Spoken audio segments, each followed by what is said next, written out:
If you're wearing white, can you please move seats? I see white.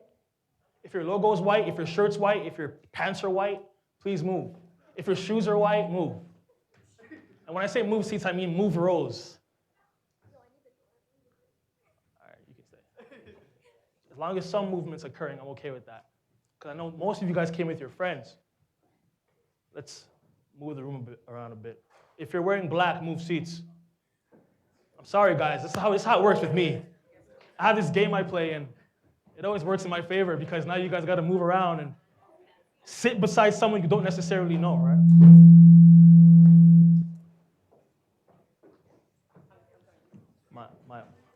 Was that me? See, we're already talking to each other. I love it.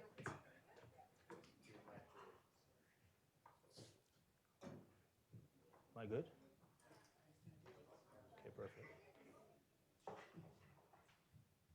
And that's kind of why we wanted our jackets hung up. Like we wanted to kind of move the room about a bit, just so you guys can feel the space out a bit. So, like I mentioned, my name is Josef Adamu, speaking about the creative process today on behalf of Sunday School. Some familiar faces in the room, some unfamiliar faces. I love the mix. And we're going to start off with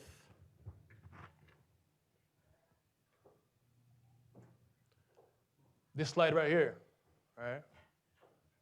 So the marathon, Nipsey Hussle. How many people here know who this is? So most of us, okay. This is a man, a musician, a mogul, a father, a brother, a lover, a leader, most importantly, that had passed on March 31st, 2019, 3 p.m. Pacific time in South Central Los Angeles, where he grew up, where he gave back. Why I tied Nipsey Hussle's life and his story into my presentation is because the marathon he took, right? The brand is called the Marathon. Every step of the way, he took his time. He was very wise. He practiced patience, right? His journey reminds me of mine. It probably reminds me of a lot of yours as well. But what I like the most about it is he treated it as a process. So his first album, his first mixtape, dropped in 2005. It was called Slossin' Boy, right? Dropped a mixtape in 2005, spent 13 years to refine his brand before he put out a debut album through Atlantic Records that came out last year called Victory Lap. There's no coincidence with the name. Victory Lap drops in 2018. It's his first debut album, and it goes Grammy nominated. He spent time. It was a process through it all. He spent 13 years, right? So when you're running this race, there's no real rush, and he always practiced that. If you watch his YouTube videos, you see his interviews, he always pushed this narrative. And for that reason, I want to start with him because not only did he inspire me, and has he passed, unfortunately, but his mission and his goals and the race he ran really remind me of myself. So RIP Nipsey Hussle, aka Ermayes Asgedom. His dad was Eritrean, his mom was from California, and he'll be missed. So who are you? When I ask who are you, I don't mean to be rhetorical. I literally want to go around and ask you guys who you are. So we're going to start off with a bit of an introduction with all of you guys, one by one, telling me your name and one thing you're passionate about. So not what you do, not what you aspire to be, like what are you passionate about? It could be anything. I'm sure we're all passionate about something. We'll start here. So name and one thing you're passionate about. Can we confirm it's working? It's on? Testing. Perfect. Had to make sure. My name is Sath. One thing I'm passionate about would be art. Perfect. So just art Drawing. in general? Drawing? Drawing. Perfect. So drawing. Yourself? Hi, my name is Daniel Goodman, and I'm passionate about music. How could I skip you? What was I thinking? Oh. Hi, I'm Muriel, and I'm passionate about naps and personal development. Perfect. Let's just pass it around. Hi everyone, my name is Valerie and I'm passionate about eating. Eating. Interesting. Hi everyone, my name is Giovanni and I'm passionate about creating fun experiences for people. Hi everyone, my name is Matthew and I'm passionate about textile design. Nice. Hi, my name is Jamal and I'm also a big fan of art, like passionate very about art. Hi everyone, my name is Janu. I'm really passionate about storytelling through food and parts that make up a sum. Hi everyone, my name is Chisom and I'm passionate about baking, mostly cakes, and just creating fun, simple designs. Perfect. Hello, everyone. My name is Ayan, and I'm passionate about building community. Hi everyone, my name is Nasra, and I'm passionate most about content creation. Sorry, I didn't get that? Content creating. Perfect. I like that. You're in the right place. Hello, my name is Serena, and I'm passionate about fashion photography. Perfect. Love it. Hi, my name is Sashal, and I'm passionate about jewelry design. Hi, my name is Sandra, and I'm passionate about philanthropy. Love it. Hi, my name's Anita, and I'm passionate about YouTube. Okay. Content creation. All right, the hand thing. I like that. Is this on? My name's Tish. I'm passionate about telling a story through photography. Love it. My name is Peter. I am passionate about travel.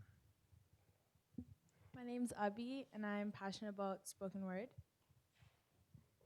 My name is Yara, and I'm passionate about putting feelings into visuals. Love it. My name is Patience, and I'm passionate about Africa. It's my sister, folks. Hey, my name is Ajiro, and in terms of passion, I just like to be curious. Yeah, man. Just like Be stay yourself, curious. be human. That's perfect. I love it. Hi, my name's Jenny, and I'm passionate about storytelling through words and dance. Love it. That's dope. Hey, my name is Afena, and I'm passionate about connections. Hey, my name is Robin. I'm passionate about herbal and natural medicine. Want to bring it down? Thank you. Appreciate that. There's a reason why I asked that. I must touch on that later. Yourself. Hi, my name's Chelsea, and I'm passionate about script writing. Good to see you, Chelsea. Thank you.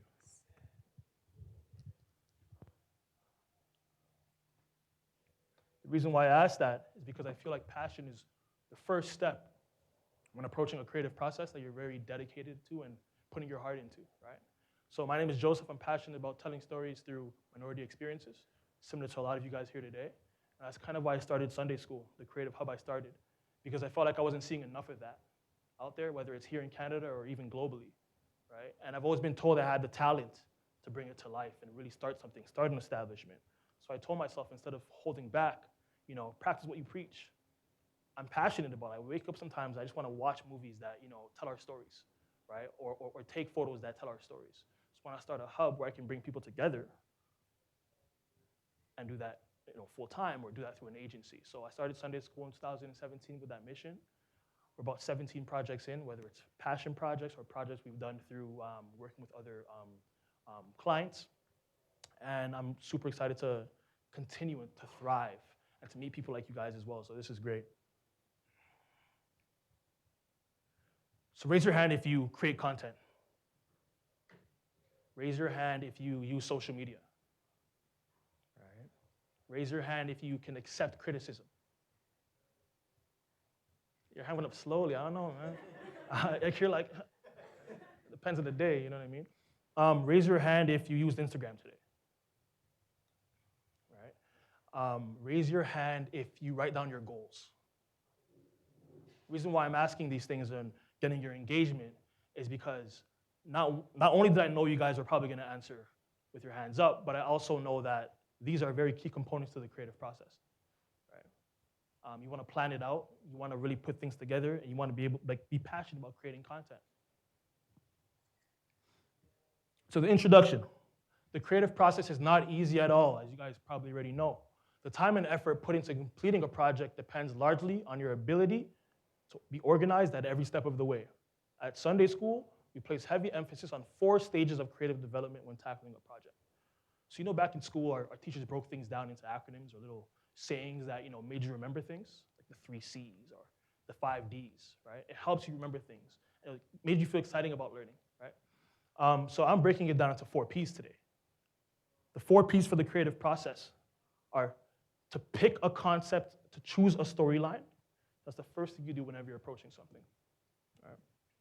To plan it out, to execute a strategy, whether that's a contingency strategy or an initial strategy that lets you, pursue an idea. Right?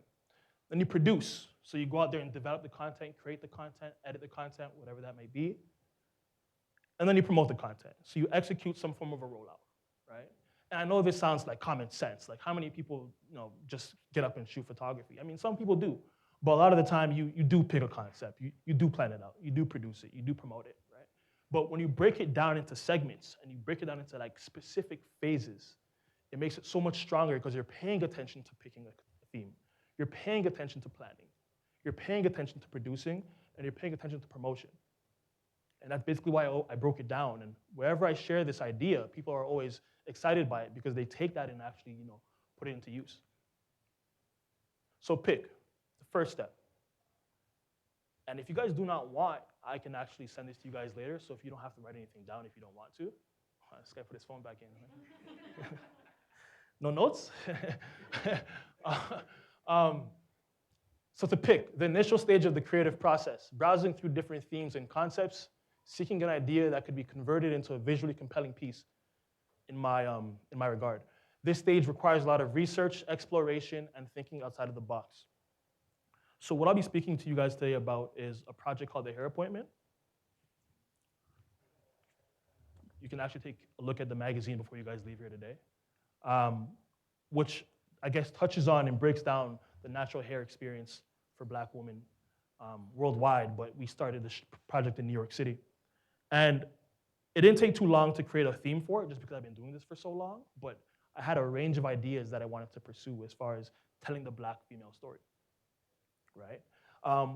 I chose the hair appointment, I chose the specific natural hair braiding theme because I feel like it's very relatable.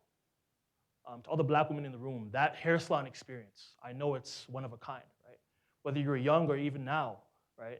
The gossip that, is shared in that space, right? The stories that are told, the testimonies that are brought forth, they're really beautiful and they're never documented in a specific way.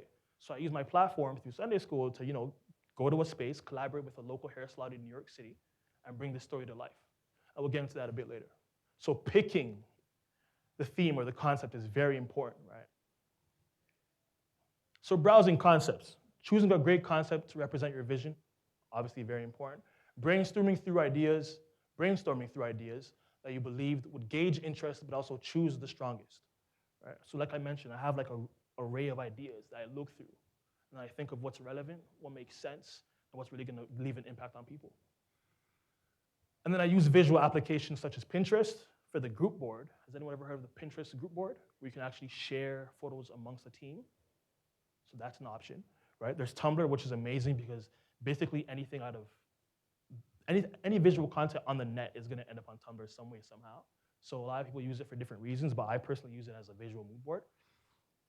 And then there's an app called Arena with a dot in between the word that basically helps you organize ideas through graphic design, right? So if you're not into the more visual storytelling through photography and film, there's that option as well, right? So browsing through concepts is very important. Then you choose a storyline. So storytelling matters. So like I mentioned, I knew I wanted to do a story about Black women, but how I told that story was very important, right? You gotta think of empathy. You gotta think of, okay, if I tell this story, how are people gonna react, right? Can people resonate, right? Are people gonna refer their friends to the project, right? Make people feel like they're part of the project. And that's honestly what brands do to us all the time. Puma, for example, might hit me up and say, you know what? Our slogan is Unleash Your Wild Side. We're focusing on a project in Africa. We want to go to Nairobi and shoot something for our new tracksuit that's coming out, right? You have that storytelling ability through the Black perspective to really go to Africa and push that story, right? Take your ideas and your concepts and your experience and take the clothing from Puma, whether it's the shoes or the tracksuit or the t-shirt, and bring me something that merges the African aesthetic and Puma's message, right? Nike does it all the time, right? These companies do that because it's a form of empathy marketing or emotional marketing, meaning they're trying to get a feeling out of you, right? They want you to relate. They want people to feel like, you know what, like that could be me, my grandmother, my dad, my brother, right? And that's kind of what we do as well. We make sure people feel a part of this, right? Inclusion matters and storytelling matters and telling people or giving people a vision and making them like resonate with that is really important. And I think that's a key reason why the hair appointment project did really well. So building off of this, for example, Sunday School created a story for a natural hair braiding series to represent Black women in beauty. We named it The Hair Appointment. The series captured various Black hair braiding styles, the aesthetic that surrounds the experience, and the feeling it evokes. So back to what I said about getting that feeling and triggering that feeling within. It's really important. And this is the mood board. So no, we didn't shoot these photos. But this is exactly how detailed we are as far as bringing ideas to life and sharing references, right?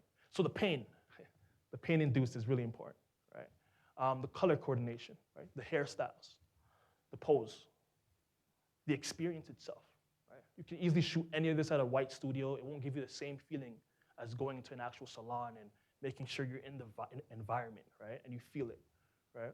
And then just really good portraits as well and really good tones. So imagine adding each of these components into a project of like 13 to 20 photos. It helps you tell a story. Right? More photos, more perspectives, more references. So in the first one, pulling on the hair, looks like something from the 70s or 80s, right? Perspective, right? I'm sure the photographer got very low to really capture her essence, right? Again, environment, very important experience. The African experience, relatability, right? A traditional experience, right? A bit of emotion there. I think she's crying. Right? Some graphic design in there would be really cool, right? Or some like illustrations might give a different feel, more styles, and then just like the natural essence of the space, right? So imagine using all of these as references and creating a tone from it, creating a story from it. It really helps resonate with the story. And that's all for pick, the first component. And you see how important it is to break it down. Pick alone is it's a whole project on its own, right? And when you bring it together, it makes something beautiful. So let's head to plan next. So to plan, execution strategy. How many of us create plans for anything? You know what I mean? Who uses Google Drive? Right? There's also other options as well that I'll get into in a bit. But the design stage of the creative process is planning. Assembling a method to tell your story and preparing a strategy needed to complete the project. So who's going to be involved, right? In my experience as a creative director, I don't always shoot photography. I might bring the photographer on board. I don't always film the work. I don't film the work at all, actually. I'll bring a videographer on board, right? Graphic designer to help make a title page for me. Need you, right? A writer that might pitch to a publication. Need you, right? You need these different components because it helps create something better, right? So the planning stage is an execution strategy. It is now time to develop a blueprint, a strategy, and goals to help execute the project, right? And then it breaks down into a few things that I've always considered with my plans. So besides a contingency plan, which is very important as a backup, you need these things: a project schedule with a detailed timeline, right? Delegation of tasks amongst team members. So who's gonna do what, right? Like I mentioned before, I might come in as a creative director and I might be really good at that, but I might have a friend named Jeremy Rodney Hall who actually shoots most of our content that's superb at photography and that alone, right? And then I have someone else, Travis Ree, who shoots a lot of our videos, that comes in and shoots our and films our projects and creates storyboards for that. He's excellent at that, right? And we merge ideas, we merge our experiences, we merge our talents to create something amazing. And then a social media rollout plan. Man, nowadays, without that, right, hype sells, right? How exactly are you gonna package the work and roll it out, right? IG stories, social media promotions, like ads, right? Is there a promotional video you can put out before the content comes out, right? Think about these things as well. So like I mentioned before, project schedule, very important.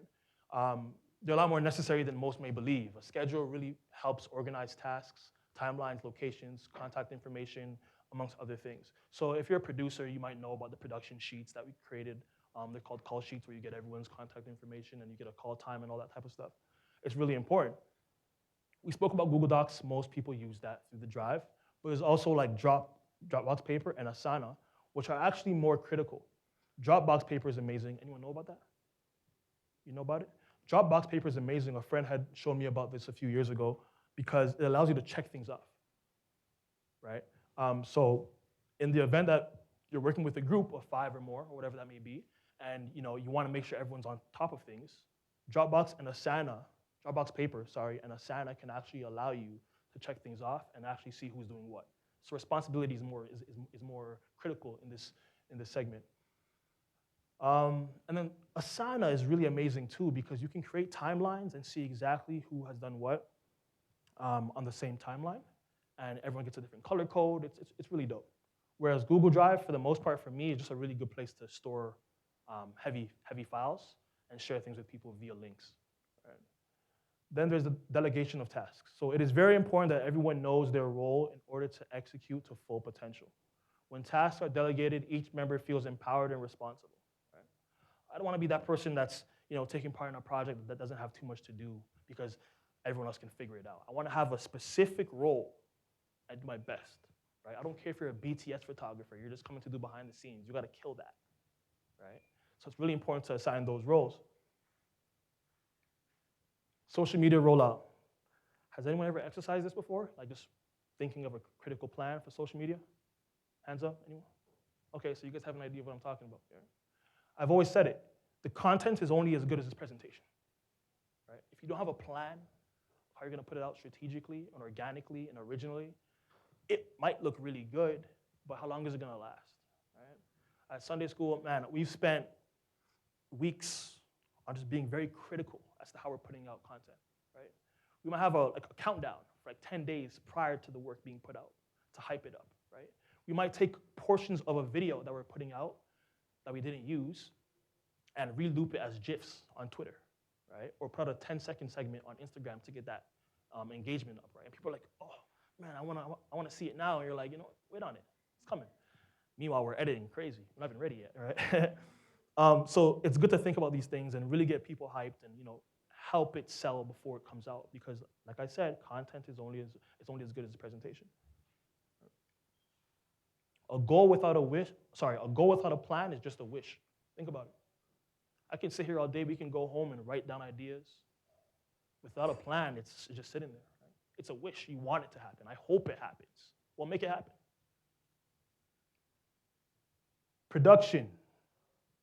So creating content, which is probably the most fun and the phase we all look forward to. Right? Just going out there and shooting the content, going out there and filming the content. Right? Any photographers in the building? Right. Put your hands up high, man. You feel good about it. Any videographers in the building? Okay, we got a few. Writers? Graphic designers? Stylists? Oh, some people do both. They're like, keep my hand up the whole time. I forgot. If I missed you, I'm sorry. But production it's where we all come together. Right? We all form that unity, that family, and hopefully chemistry is there so everything flows naturally. Right? So the implementation stage of the creative process, also known as the execution. So you're taking that picked theme that you're now making into a plan, and you're executing that plan. Right? Combining all elements of the project and assembling it as a whole. So it's time to create. Right? It's the production stage where all the fun happens. I always say, execute your plan. I can. Sounds corny, but if you think about it, a lot of people, want things to happen. And like I said before, a goal is just a plan without a wish. I mean, a wish without a plan, right? I've been into so many situations where I've spent so much time on planning ideas, and they just sit down, right? I'm sure all of us have empty plans that just sit there that we never really picked up on, right? But once I started to enforce this, execute your plan, I can, it honestly helped me because it's like a mental thing, right? So that worked in my favor. I have production plus post-production here because pre-production is actually in the planning phase, right? So when I say pre-production, I mean, figuring out who's gonna do what, right? It's all part of planning. But production is actually going out there and creating the content, and then post-production is refining the content, editing it, giving it a better look, etc. Right? Things do not always go as planned, but it is important that team communication allows for a solid flow of work. Any bad team experiences in the building? Anyone at all had any testimonies? Or Anything that went wrong? Yourself? Well, I wouldn't say wrong, but excuse me for it. I've worked with a stylist one time, and she made things unnecessarily difficult. Okay. So it's like she disapproved of literally every suggestion anyone brought forward. Yeah. And I guess it was a learning experience because I never encountered that. So I guess going forward, I have to really dig into whatever I asked. Definitely. Was there a planning phase in there? Like, was there a very, okay. There was a lot of back and forth, discussed everything. Pretty much everything was laid out. But then on the day, I don't know if she had a bad day or something. Were these in-person experiences as far as the planning? As far as the planning, were these like in-person experiences, like getting together physically and actually planning it out? Okay. Not always necessary, but I also feel like when you get together with people and emotion is involved, it actually helps, right? I've been into several situations where people are like, yo, let's link up, man. I'm like, I don't know, man. I'm kind of busy. I've got a lot of things happening at once. But when you meet someone, you actually take things a lot more seriously. That's how I feel, right? And that goes for anybody. If you haven't exercised a plan where you're meeting people in person and actually speaking to them about things, it becomes a little more tough. I've got a friend here named Gio. We meet all the time, even when it's not about planning. But that emotional feel makes things so much more serious, right? So always practice that as well. And there it is. So we can go all the way back to these, right? And like I mentioned, very refined details from the environment to the perspective to the pain you feel, the emotion, right? The color coordination. And then to see an end product like this, right? I'm going to speak about each photo. I want you guys to really learn about how critical we are with putting this thing together. So the hair appointment, like I mentioned, for you guys that came late, it's our way to celebrate natural hair braiding, right? Through the Black experience, the Black female experience. So we went to New York City, went to Brownsville, New York, if you know anything about it. DMX and Mike Tyson are from this area. And we worked with an Ivorian hair salon that was looking for more content. And we put together something beautiful where not only did we pick models from different parts of the Black space, but we got kids involved as well. And we're very, very, very critical at each stage of the way. So the first photo here is a mother and daughter and a doll, right? Showing that generational shift. And we chose a living room that kind of matched the tones of their body because it felt very real. It felt very vintage. This is a photo I feel that you'd see like in the 90s or the early 2000s. And even the textiles of the couch space speak its own language, right? You got a Black doll, you got a Black girl, and we got her mother to kind of sit there and show that synchronization, right? And it was beautiful. A lot of people have requested it for prints. A lot of people, really resonate with this photo. How many of you guys resonate with this photo, actually? Hands up. There we go. It's important. It's important. And I personally never really seen anything like it in that fashion. So I told myself, and I told my fellow photographer, Jeremy Rodney Hall, that I wanted to really, celebrate it through this photo. Second photo, 2 young girls coming back from school. So imagine that Sunday feeling for women that have had that experience of getting your hair tugged at Sunday night, right? Then Monday morning, you got to go to school. So you're happy, you're proud, you feel more confident, you're in your uniform, right? So you got a 7-year-old girl and a 10-year-old girl to showcase that, who are actually cousins with the girls in their first photo, right? And then this is a very nice close-up of the in-salon experience, right? Very, very unique hairstyle, very, very detail-oriented from the ruffles on her shirt to the details in her beads. We got an Ethiopian girl to take part as well to showcase that experience. Give her a really unique hairstyle, right? Everything was strategic, down to the turtleneck that we used that, somehow synchronizes with the background, right? Pair these two up, show that contrast in skin color, but also the outfit. More detail there, very close. As you can see, the girl in the front's a bit blurry because we spent time on focusing on the girl in the back for this specific photo. Another great one right here. So this is the after-school experience, right? Leaving school, 4 p.m. They're actually about to go to the salon because their mom works at the salon.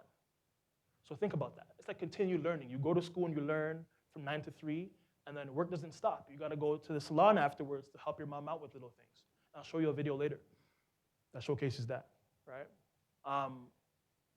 This is kind of coincidental. We didn't want her to like make her Arthur fist or anything, but she made but she made an Arthur fist, and she looks pretty pissed. But it wasn't it wasn't intentional. And then I got her sister to lay on her to show that support, a support system, which I feel is very important as Black women in general. More photos. So earlier I mentioned emotion and the importance of showing that. I feel like a lot of photographers can, easily go to this environment and just showcase what's happening in real time. But we were very strategic about what we were showing. Right? This is a very, very, very relatable photo to a lot of you. Right? So showcasing that, as a second photo to that, is amazing.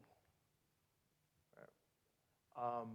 And the same girls after school, back to back, to showcase the details in their hair. Right? Not sure if you can see this, but it says, "Do not ask to use the bathroom." For some reason, a lot of Black salons have that. They either say, "Do not use the bathroom," or "out of service," or "don't ask for change."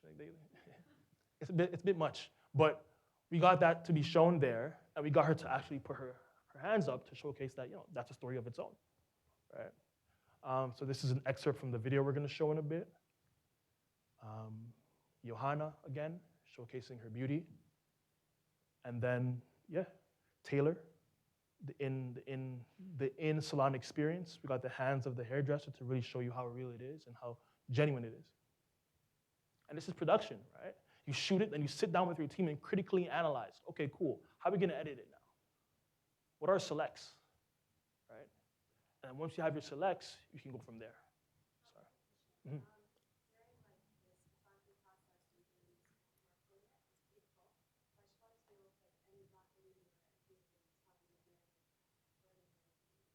As far as,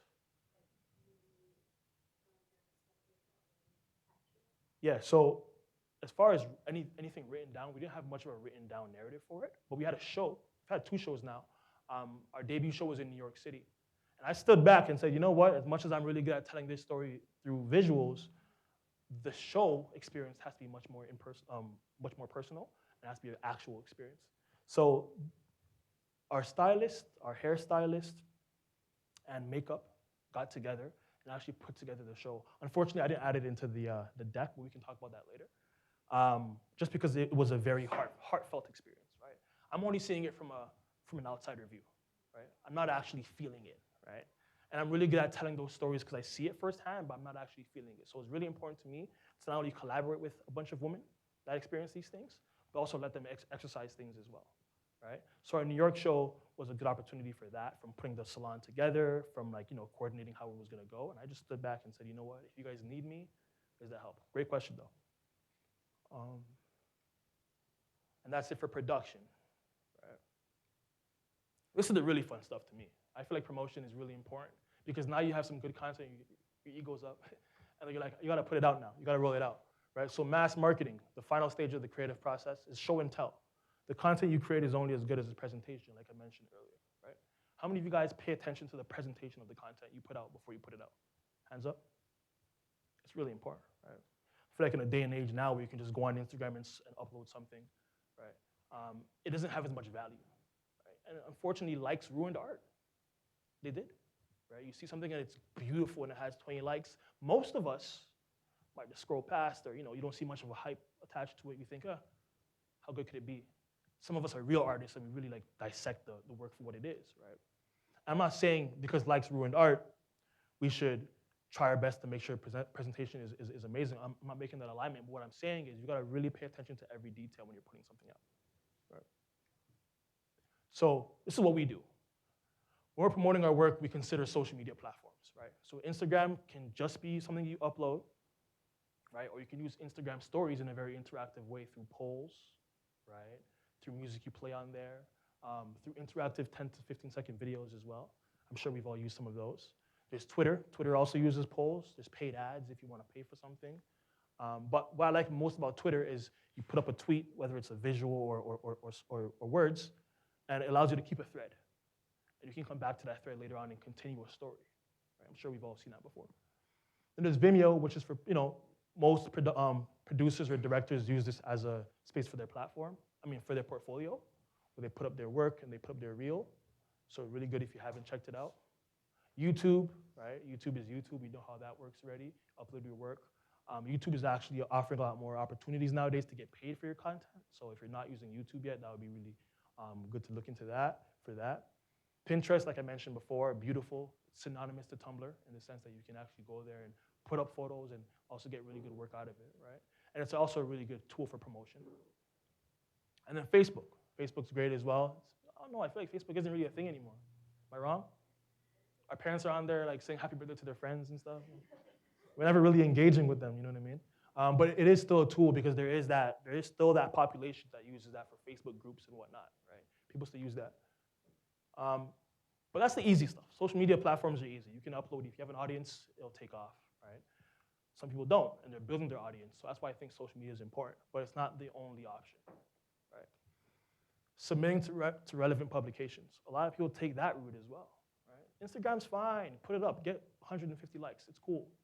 But what other platforms are you looking at putting your work through, right? In our case, for the hair appointment being a Black-driven project, we looked at publications like OK Africa,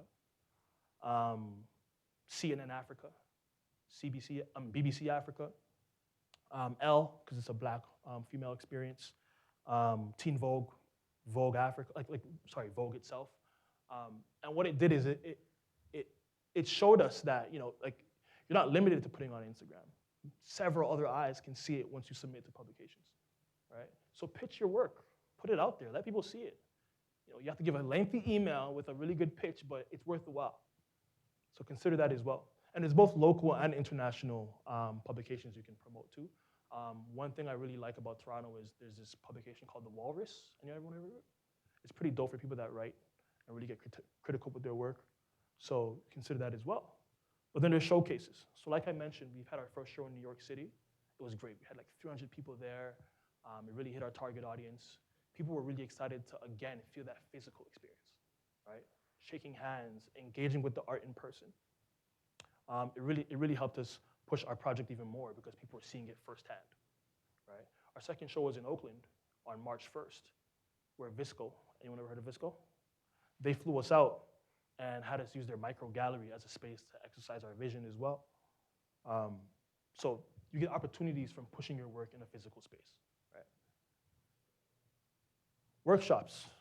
This could easily be the hair appointment workshop, right? If I really wanted to curate it in that way, it could be a thing where, I had like someone come out here and, teach a few things, how-to tutorials and whatnot. You can actually teach those things and take your work from just being something that's in a magazine or it's in an Instagram or it's on Instagram to a physical space where people can feel these things and actually learn firsthand and meet other people that are in their network. Right? And then traveling exhibits, kind of just synonymous to the art galleries, taking it elsewhere for other people to experience. Right? This would be great in Africa, this would be great in the Caribbean, this would be great in certain parts of Asia, right? In the UK, in France, you name it, right? Because it's a universal experience. So never limit yourself to the city. There's so much more happening, even in Canada. So consider that as well. And then additional content. So I wanted to touch on In My Feelings by Drake and how it was a great song, but Shiggy, his dance, gave you a feeling that was irresistible, right? That everyone wanted to learn it. There was the fear of missing out if you didn't know it. And not only was it really dope and was it really well executed, but Drake put him in the video. It made you feel that much better about it, right? That's presentation. Because the content's there. Drake's gonna make a hit, it's cool. Drake makes hits. But to push it to another level, it's to have a dance attached to it, right? Make people feel a way, get up and move around and create a hashtag for it where people are like rushing to Instagram to get involved, right? So that's what I mean by content is only as good as its presentation because getting Shiggy involved helped market that idea. And it's something we can consider as well, right? The hair appointment can have a challenge where you put up your best hair braiding practices. Right? You can really take it to another level. So think about that as well. So yeah, hashtag contests, rap challenges, dance videos. Those are different forms of creating content that helps promote yours. Right? Social media allows you to take advantage. It does. Decades ago, this wasn't an option. Right? Take advantage now. It's only going to grow more and more and more. I'm not saying it's the only option, but it's definitely something to take advantage of. And we did. So, and that's it for the 4 Ps. Muriel? Ready to showcase the video? It's like some technical difficulties. I got to show a video through another app. But we're going to show the video of the hair appointment. It's very short. It's about 1 minute and 44 seconds. Don't ask me how I know. I've shown it so much times. But it's going to show you the essence of the photos we've shown, because I felt like, you know, photography is dope and it catches still moments, but it's not as genuine or legit as a video where you can hear things out and see the space for what it is. So those soundscapes really help tell the story a bit more.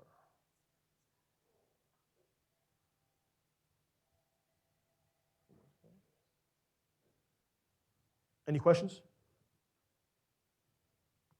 Daniel? So I wanted to ask, I remember the first time that you were going to start doing this project, and I wanted to sort of get your thoughts on, throughout this journey, has there been a flashpoint or like a certain moment, whether it's failure or success, where you're like, okay, like this is a turning point, like there's something here.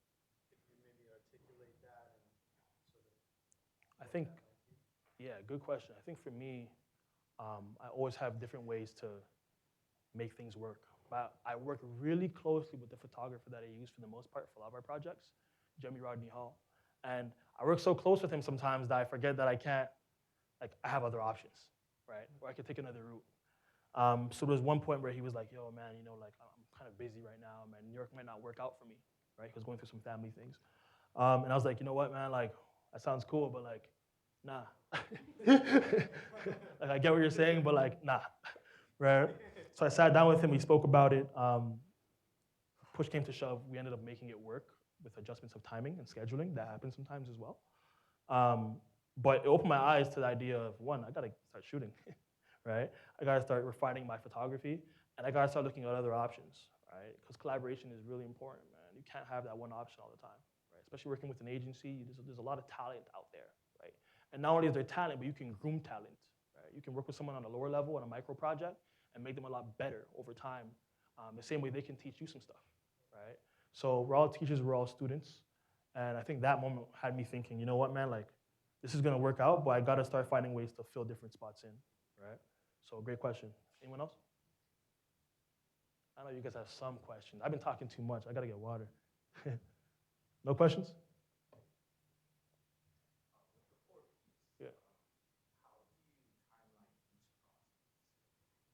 So good question.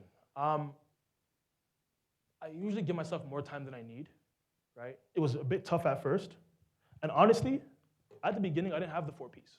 I created it over time, noticing certain errors and noticing certain flaws. I've gotten really good at it over time, but I usually give about the same amount of time for each, because what happens is some Ps take longer than others. And if you give yourself 2 weeks for pick and 2 weeks for plan, it might not take you 2 weeks for produce. So you kind of gauge it based off of, you know, the project you're working on. Some projects are a lot bigger than others. That's another thing you got to consider, right? So I don't have a specific timeline for it, but depending on who I'm working with and what I'm working with, we kind of make it work. That's a great question, though. So for the research phase, is there ever a moment where you know, like, okay, like I'm done now.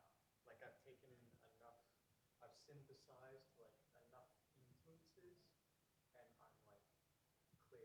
Yeah, good question. Because for the most part it is a team effort, we actually sit down and really critically analyze what we need, right? So creating checklists is very important as well, right? At every step of the way.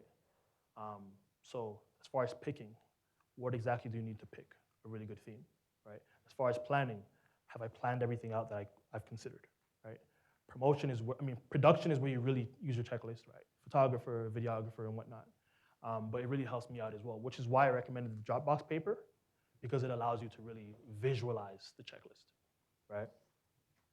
Great question, though, yeah. Critically analyzing it's really, really important, and that's basically what I do to make sure it all works out. And this is coming from me. I have a team where we really sit down and figure out what exactly we need to do, and 2 heads are better than 1, so I'm always finding ways to get people involved that are gonna help me get to an end result, right? But we'll get back to questions in a little bit. I just want to show you guys this video. After school. Okay. You're hungry? Let me finish this. I'll give you food to eat, okay? Oh yes, that's how we do. It's convenient to put the baby in the back and walk at the same time when the baby's hungry. You stop walking, feed your baby. We don't want to take the baby to the babysitter. We want to make sure that we have.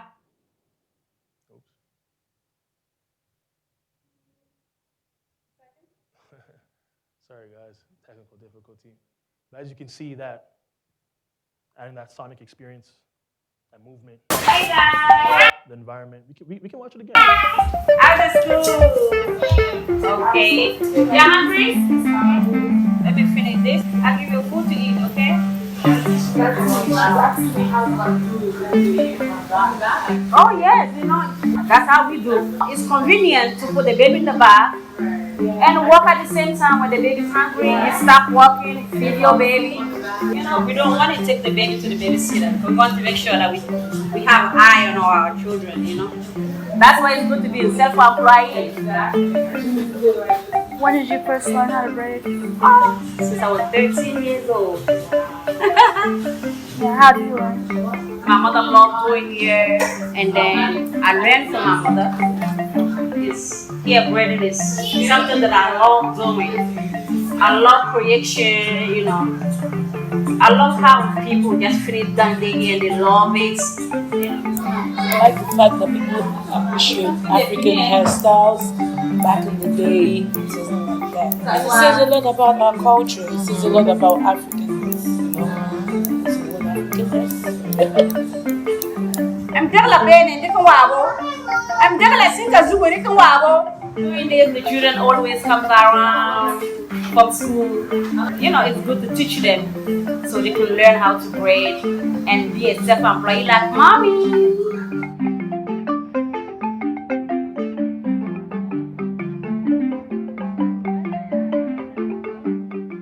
So from the outdoor experience of them walking around, the in-salon experience of how it felt, the music we attached to it, right? The fact that the audio wasn't great, right? It kind of gave you that real feeling, right? That raw feeling that you'd see through videos like those, right? And that's the point of storytelling for me. Every detail counts, right? I'm considering these things when I'm seeing the video. We could have easily put a song by Beyonce on there; it wouldn't fit the same way, right? We could have easily put another model in there that didn't quite fit, but we made sure it worked, right? And if you notice, we really represented the black race by having a light-skinned girl, a brown-skinned girl, and a dark-skinned girl on there, right? And then some kids in there as well, showing that this is an experience we all experience. It's not subject to anybody specifically, right? And that's exactly what we're trying to push with that video. So some food for thought. Considering what I've spoken about, considering things we're probably all going through, I have some quotes that I want to talk about. First one is, direction is more important than speed. Pretty self-explanatory, right? Consider the 100-meter sprint, right? In that run, the second you step out of your line, you're disqualified, right? You can be Usain Bolt fast, running through that track. The second your direction is off, speed doesn't matter anymore, right? Versus the person that's mediocre, moderate speed, maybe a little slower than you, that's very, very focused on where they're going. The end goal is very clear and they're linear with that, right? Think about those kind of things when you're creating projects. Think about the fact that you have time, there's patience, and it's tough, right? So, yeah.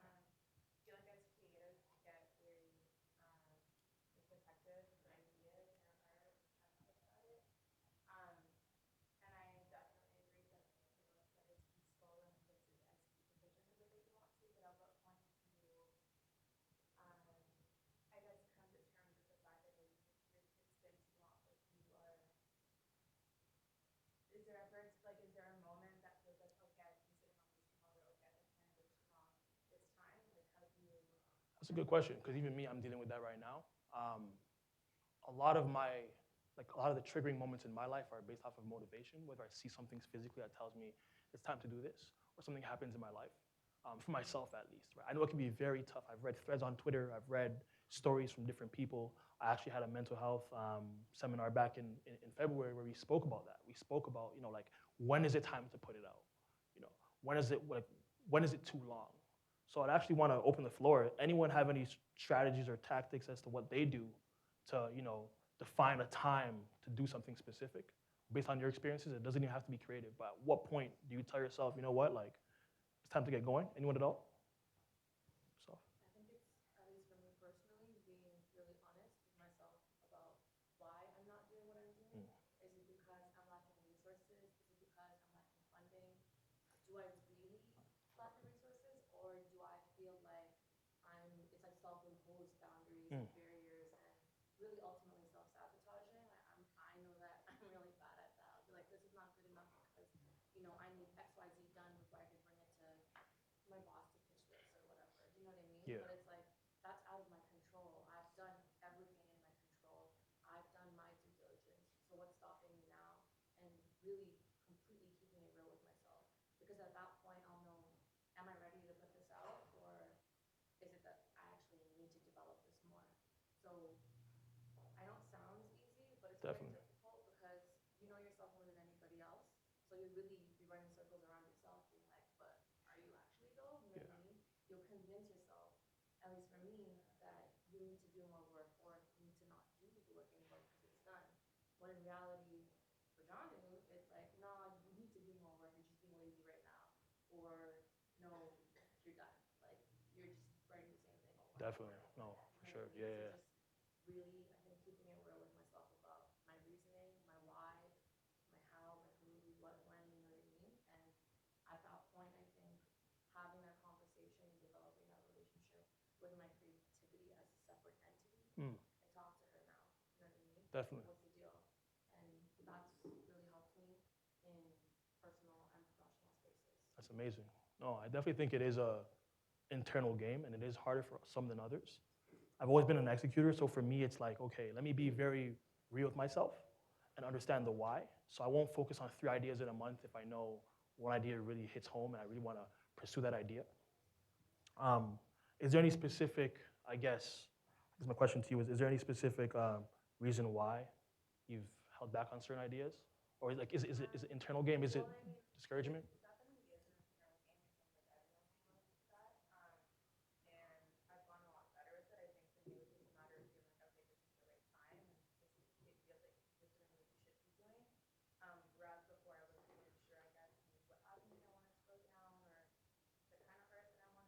Definitely.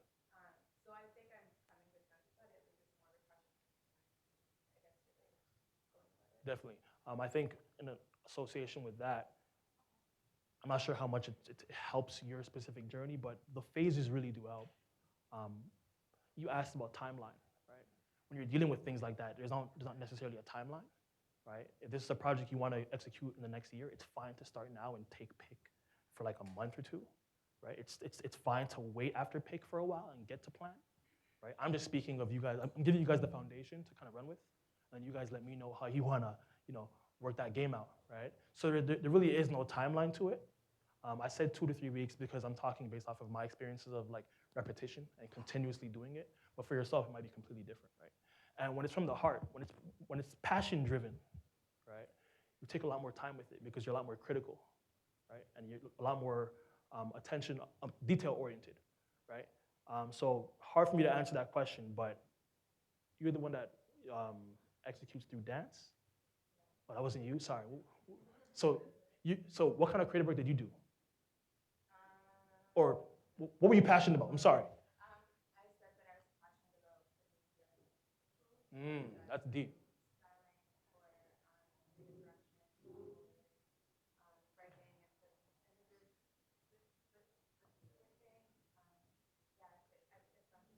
Oh, definitely not. And you have all these ideas in your heads as well, so like it branches back and forth. We can talk about that more later, and we're also going to be doing a little bit of an activity in a bit, so hopefully that helps you out a bit. Daniel? Yeah, so I wanted to speak to the point you raised earlier. Like one of the things I look at, like I'm a writer and a designer, and I collaborate with a lot of different people in a lot of industries. And for me, it's always been about understanding where the fear is coming from, because it's also the recognition that we all procrastinate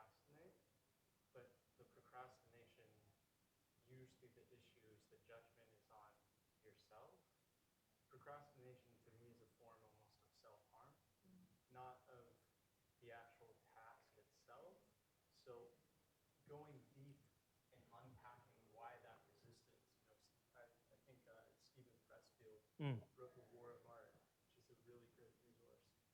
He talks about this idea of the resistance being this internal block. How do you get ahead of it by starting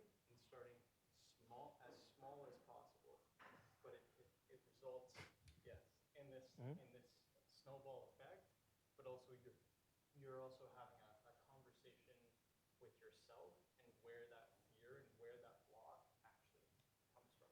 Because so much of art is about this abstract internal dialogue with yourself, right?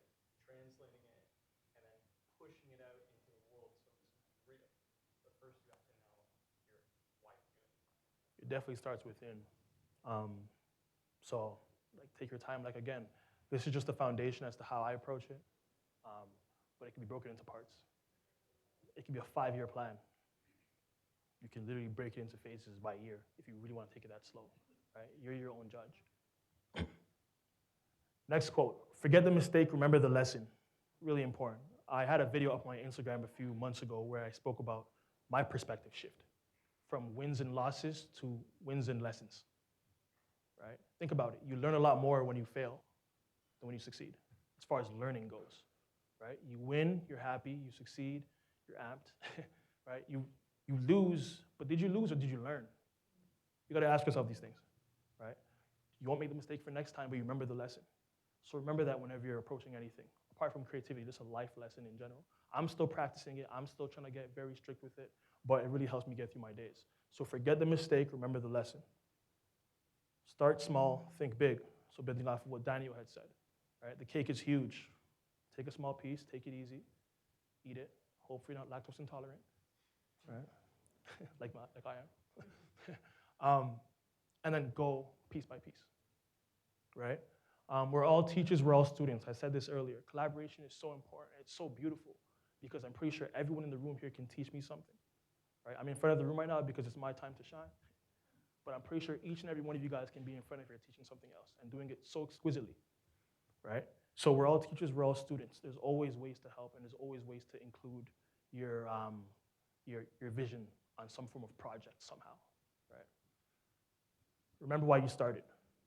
So building off of what you have said, like at what point did I tell myself, yo, it's go time, right?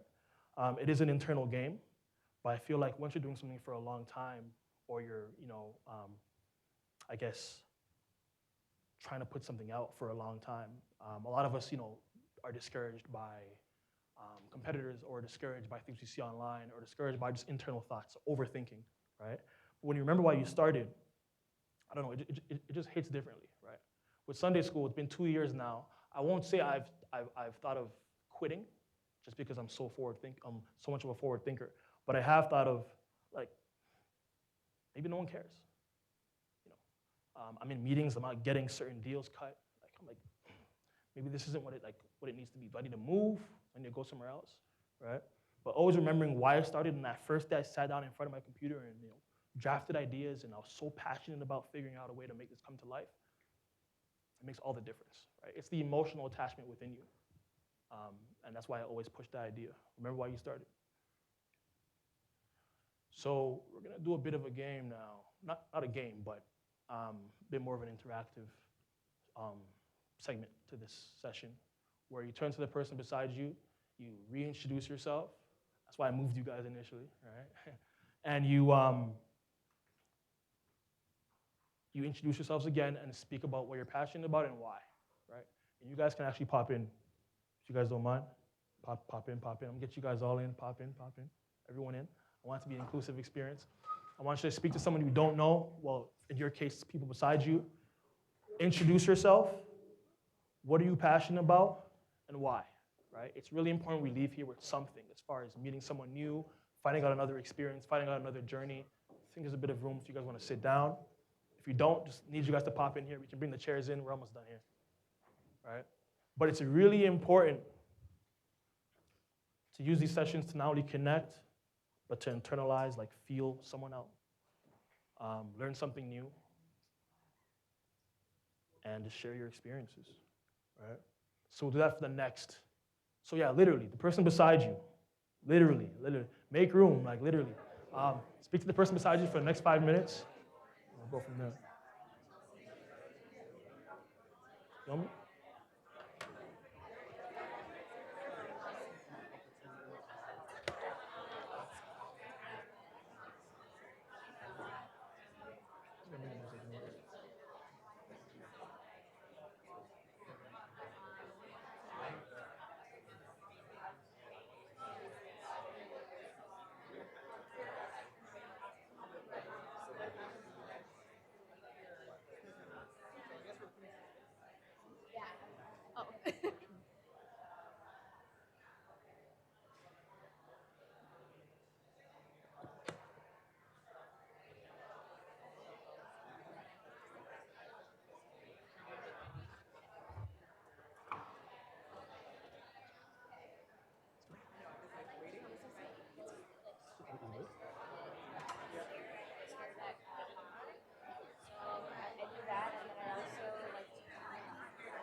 Testing, testing, testing, testing, testing. Okay. Rounding up here, guys. Rounding up, rounding up. I love that. Love the energy. I love the fact that we can come to these spaces and meet someone new and speak to them at that level of high intensity. That was amazing. Hope you guys exchange contacts, and we still have time to do that as well. I wanted to just conclude by saying you guys have been a remarkable audience. Thank you guys for coming out. This is a great turnout. I think there's 57 RSVPs. Screw them. I'm joking. But it's been amazing. And this is something that I always ask people because I feel like, a lot of the time you meet someone, you shake hands and you're like, you know what, man? Like, what do you do? Right? And it's kind of redundant. After a while, it gets a bit discouraging as well. Right? A lot of people aren't necessarily in the space they want to be at right now, or they might be going through something that they want to share. Right? When you ask what you're passionate about, you're being a lot more personal. You're being a lot more welcoming and inviting to their life and what they aspire to be, right? I've met people that are cooks that want to be mechanics, right? I've met people that are basketball players that initially wanted to pursue art, right? So when you ask them what they're passionate about, you're looking past the state they're currently in and looking at the bigger picture, right? Anyone want to share what they learned from that exchange at all? Want to keep it to yourselves? All right. Okay. Yourself? I should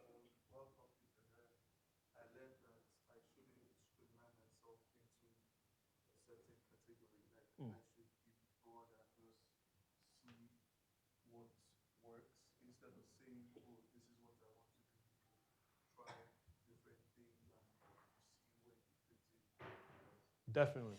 One of the quotes I was going to use actually prior to this was, doors are for people with no imagination. Right? I mean, you see a physical door, you can't get through it, obviously. But I'm saying there's that idea that your imagination takes you to a world where anything is possible. Right? Don't put yourself in one line. Like, open yourself to other options. Right? There's also the ceiling reference people always make. There's no real ceiling in your life. You can exceed and do whatever you aspire to be. Right? So that's an amazing takeaway. Definitely. Anyone else? Daniel? I think one of the main takeaways from not just your presentation, but our discussion The exchange, yeah. was this idea of when you're building and creating ideas, especially collaboratively, a large part of the process is sort of the leveraging of empathy 100%. and how you can sort of understand the other person's perspective. Like a friend of mine always says to me, like people don't want to understand you; they want to be understood. And like that to me in itself is like the core of a creative artistic act, is that sort of connection, a human connection of allowing someone the space to be like, just like as you are right now, oh, like this is who I am, but this is truly who I am. Definitely. Like it's carving that space out for someone to fully express. That's a really good point. I was going to touch on the fact that through a lot of my projects, I want to build interpersonal connections with the people before I get into any work, right? I create families, right? I don't create working partners. You know what I mean? If that means going out for dinner or, just like really feeling out this person for who they are, a really long phone call that has nothing to do with the work you're doing, right? Building that I guess, rapport on an emotional level is so much more important than just getting into a project. Like, yo, you shoot, fam? Okay. My name, you don't know anything else, It's important to build that connection. And that's why I was telling you guys earlier, that physical appearance of meetings in person, right? Or just discussing with people on a level where you're feeling them for who they are is so important because like you mentioned, people want to be understood, right? So give that opportunity for them to understand. Sorry, you too, yeah. Either order. Do you work with close friends, and how is the working relationship with close friends? Yeah, you wanna leave, bro? That's a good friend of mine over there. That's the thing. So building back off of what I said, I build relationships with people, sometimes organically before the work even gets brought up, right? So Jeremy Rodney Hall, the guy that shot a lot of the photography you saw today and helped me compose this magazine, was my friend for some time before we started to shoot, right? I saw him eye to eye. He liked music, I like music. He likes arts, I like art. But that was just a portion of our conversation, right? It was a much more personal relationship. We played basketball a lot together. We've met families, you know what I mean? And then months after, we really got into shooting, and it was so seamless because the chemistry was there, right? The more interpersonal the relationship is, or the more powerful that relationship is, the more trust there is as well, right? I can trust him to do something and execute it with me with my eyes closed, right? I can trust him to stay in my house and edit, and I take off and come back. Well, maybe not like that, but what I'm saying is you build that rapport emotionally, and it makes it a lot easier. But there's also situations where I work with people that are my really close friends that don't necessarily see eye to eye with me, right? And honestly, that emotional relationship you have with that person also matters in that sense. So you guys have a mutual understanding of, okay, you know what, this isn't going to work out. Because there are situations where you work with people that are really close with you, and you're on the brink of like, fam. You know what I mean? But that's a really good question. I think it's something I'm still kind of dealing with. Takes a lot of maturity and wisdom and experience. Try it out. I'm sure whether you're, running a podcast, you're a musician. Look at the celebrities nowadays. A lot of them hire friends and family to manage them with no experience. Right? Some actually work out, and sometimes you can groom them. Right? Other times it doesn't work out. Right? But you hire them because maybe you have a one hit that really takes off, and you actually need that representation. So you go to the people closest to you. It works in some aspects, but other times it doesn't. Right? So I think it's just a matter of having that relationship where trust is built. So even if you do not go with them, it's like, you understand why. Right? Yourself. You had a question? Yeah. Oh, sure. We're talking about as creatives, like a lot of the time we notice that you have the 9 to 5 and then you're also an artist on the side. But we're talking about like, do you think of yourself as an artist, or do you stay in the route of I'm gonna merge both or find a way to make it work? I've seen both. Yeah, I've seen. How do you feel about that, actually? For me, it's like until I was pushed into it, like my contract's finished, and then I decided to ask myself that question: do I want to stay there? Do I not want to stay there? Do I want to do my craft instead? So I feel like that's what pushed me into it. But had I not had that, I don't know if I actually would have. Anyone deal with that specifically? Anyone deal with that, like that balance of 9 to 5 and freelance, or anyone just do the freelance work? I'll let you guys all answer one by one. Go ahead. Me personally speaking, like I'm in a public safety right now. So Nice. It's a lot of like going around to different buildings, but it's like I found it difficult to actually balance that out, just because depending on my availability to with somebody else.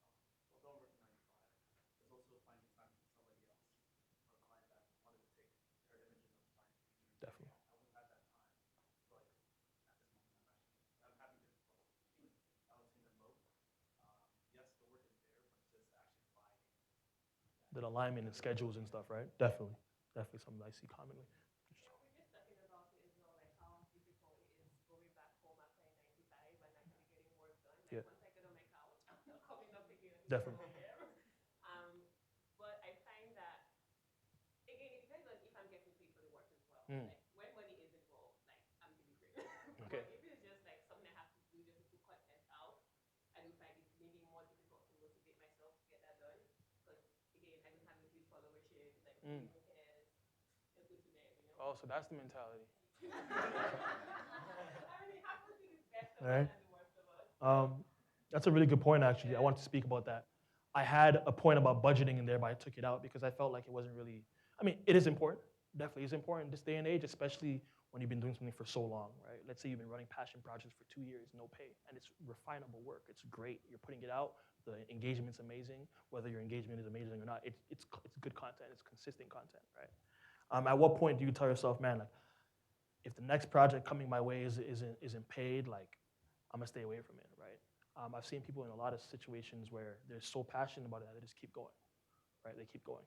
Gotta pay bills eventually, right? So I guess my question to you guys is, I'd love to hear an experience or just share some thoughts about where do you draw the line and say, you know what, man, like the process is amazing. I love the creative process. I love working, but like, I'm kind of putting this amount of time in, or I feel like this is a bit redundant. I'm not really getting to that next level. I need to pay bills. I need to do all that kind of stuff. Like, at what point do you tell yourself, you know what, man, like enough is enough? Yourself? Well, I feel like just in terms of balancing a 9 to 5 and your creative hobbies on the side,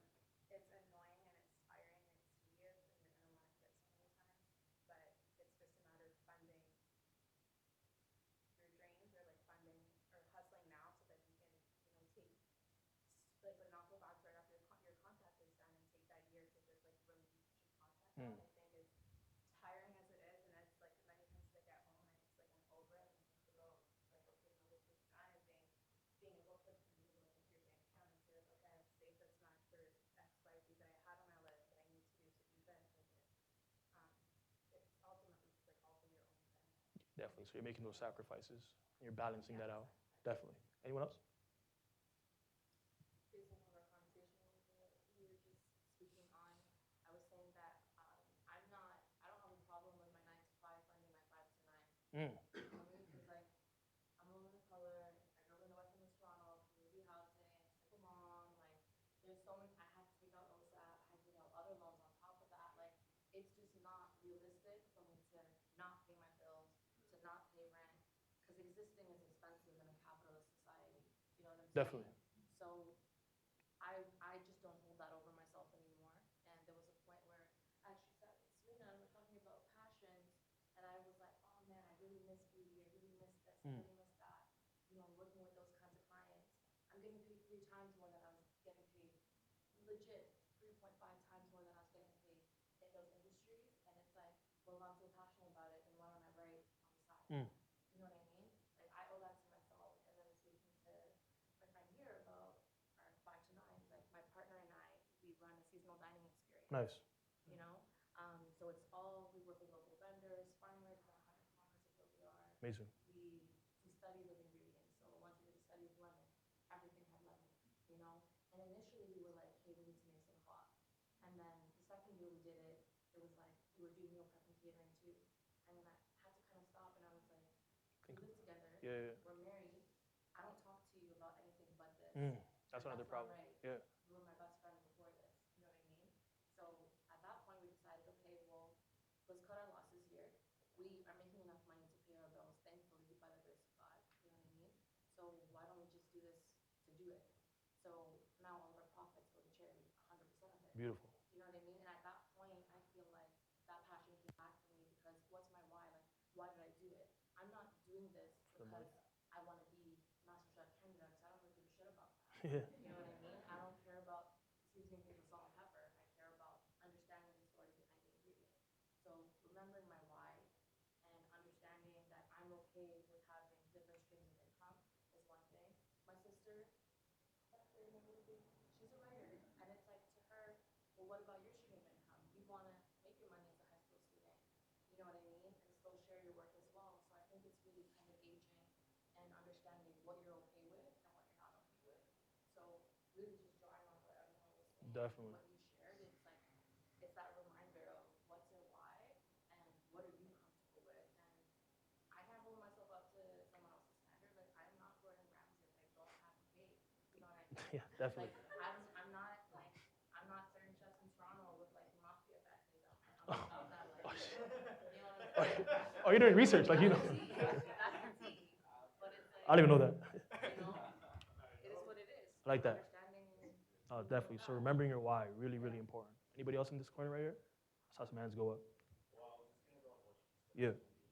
Essentially, the way I do things is in a kind of like fixed up way. Mm. So my approach is okay. At the moment, maybe I'm working a 9 to 5. At one point, I actually worked a 7 to 6, as you put it.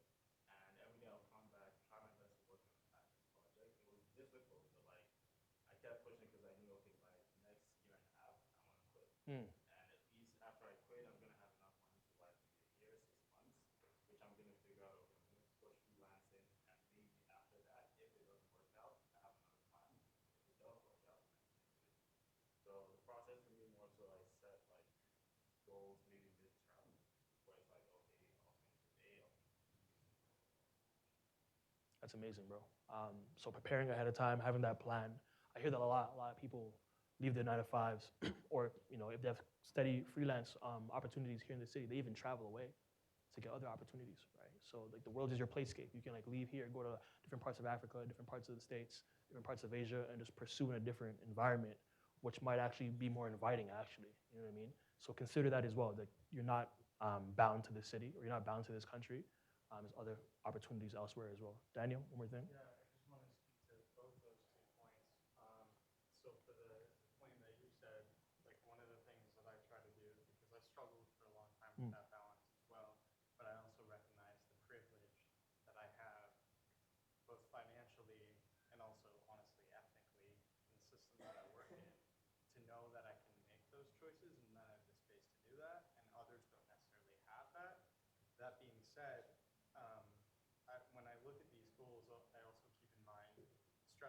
great, but biting off more than you can chew is also a thing. So I try now, I work in seasons, so I break it into Q1, Q2, Q3, Q4, more like a business. That's amazing. So it allows something to be more palatable, and you're constantly checking in with yourself in a stretch of time, but it's also long enough that you're in the process so you can ride through potential friction, that middle stage where if you just gave that last 10%, it's that 80-20 principle. Definitely. That gives you that success. And then you made a great point about why, finding your why, which Simon Sinek talks a lot about. And this idea of, and this is sort of, I'm still trying to understand what this means for myself, but not just finding your head why, which is your intellectual side, like why you want to do something pragmatically, but also your heart why, really your emotional why. For me, like, I come from a place of privilege, but I also have a disability. So for that overall experience, like my why is making people feel seen, empowered, and understood, and not as outsiders, because I felt that way. So that's that deeper connective tissue where I'm going, okay, like I'm creating because I want to reach this certain amount of success, but I'm also connecting it to this deeper act of service that I can do for other people, regardless of where they come from, right? And I think that's the thing that powers you through those tougher seasons, right? Definitely. So, yeah. That's a good point. Today's been great. Today's been remarkable. From the people that walked in a bit after, people that were here early, I love the entire experience we put together here. Staple Studios, pretty recent activation that allows people like myself, so facilitators like myself, to come in and give about an hour and a half of a presentation and engage with different people. I love the outcome. I'm trying to come out here more often, if possible, with different ideas and different stories to tell. But I like the fact that everyone was able to meet someone else and engage and network and share some points as much as I shared some points as well. I want to just finish up with that. Keep up with us. If you haven't already. I don't have any flyers or anything today, unfortunately, but our Instagram is there, our Twitter is there. I have a few cards so we can actually really connect, and send me an email. We can talk about different projects. I'm always looking to push the envelope with visual storytelling, right? It seems like a big thing nowadays, but there's a certain amount of detail that we put into our projects that can really push the envelope. So keep up with us. We'll talk after. We have about till 8 p.m. to speak. I think you have another half an hour or so. But meet someone new, shake some new hands, and please fill out the Spotlight feedback form. It's 3 questions in 3 minutes. This is the URL here. Tell them how my experience was, man. You know what I mean? Like, share some ideas. Let them know how it went, and hopefully we have more where this comes from. And that's it for Sunday School, the creative process, guys. Thank you.